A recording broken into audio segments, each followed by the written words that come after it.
Magandang araw po. Ako po si Athena Ziapil, isang mag-aaral mula sa St. Mary's College of Tagum at kasalukuyan po ay nagsasagawa kami ng pananalisik na may kaugnayan sa kultura at kaugalian ng mga Pilipino. Layunin po namin na maitala at maobserba ang mahahalagang aspeto ng ating kultura sa pamamagitan ng inyong mga kwento at karanasan. Kung maaari po, nais ko sanang magtanong sa inyo ng ilang katanungan at sisiguraduhin ko pong igagalang inyong mga sagot at ito ay gagamitin lamang para sa aming pag-aaral. Maaari po bang ipakilala ang inyong sarili at ang inyong pinagmulan? Magandang umaga po.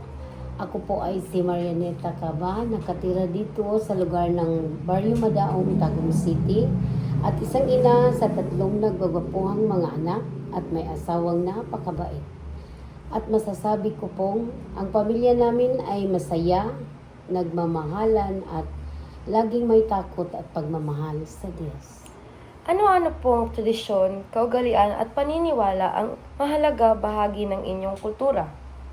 Ang mga tradisyon at kaugaliang aking maibahagi ay ang mga ginagawa na noon gaya ng pagmano sa mga nakakatanda at respeto sa isa't isa.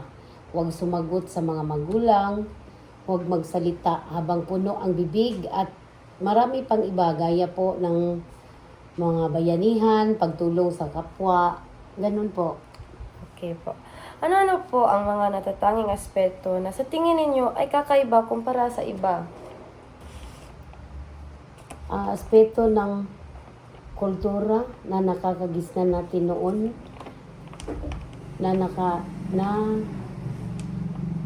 Kakaiba po para sa kakaiba para sa iba ay kagaya po ng tradisyon ng isang Katoliko na natatanging aspeto ng aming kultura ay ang tradisyong panrelihiyon na malalim ang ugat sa simbahan gaya ng mga kapistahan, halimbawa tuwing Pasko at Semana Santa, na nakakaiba din sa kumpara sa kultura ng mga Islam. Dahil ang mga Islam ay istrikto po sa kanilang pagsunod sa relihiyon at may malinaw na takdang oras para sa pagdarasal. At ang kanilang mga okasyon gaya ng Idil Fitr at Idil Adha ay nakatuon sa pagbabahagi at pagtulong sa kapwa. Samantalang mo, bagaman may aspeto at pagtulong, mas nangingibabaw ang malawak na pagtitipon at pagsasama-sama ng pamilya at pagpapailalim at pananampalataya sa pamagitan ng ritual at pagdiriwang. May nakagisnang kaugalian ba na unti-unting nababawasan o nawawala dahil sa moderno pong pamumuhay? Marami po. Gaya po ng mga kulturang nakagisnan noon na unti-unting nawawala ngayon dahil kagaya po yung mga kulturang nagigisnan ng kagaya ng katutubong mga laro, sayaw at mga kaugaliang Pilipino ay parang nawawala na ngayon dahil sa mga gadgets, mga computers.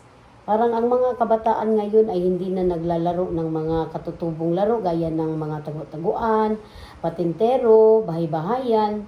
Medyo nawawala na kasi sa modernong pamamaraan na ngayon gaya ng mga internet, Facebook. Parang doon na nakatuon ang kanilang mga panahon. Hindi na mauutusan, tsaka mga matatamad na dahil laging nakahawak sa cellphone. Ano po ang mensahe ninyo para sa mga kabataang Pilipino kagaya namin na unti-unting nalalaya sa sariling kultura po? Huwag nating kalimutan kung saan tayo nagmula. Mahalaga ang teknolohiya at modernong pamamaraan dahil tayo ay nag-aaral sa ganitong kultura, pero dapat hindi natin kalimutan na tayo ay may mga sariling pinagmulan na dapat hindi kalimutan. Maraming salamat po sa oras at sa pagbabahagi ng inyong kwento at kaalaman. Malaking tulong po ito para mas maintindihan namin ang kahalagahan ng kultura at kung paano ito na ipapasa sa susunod na henerasyon.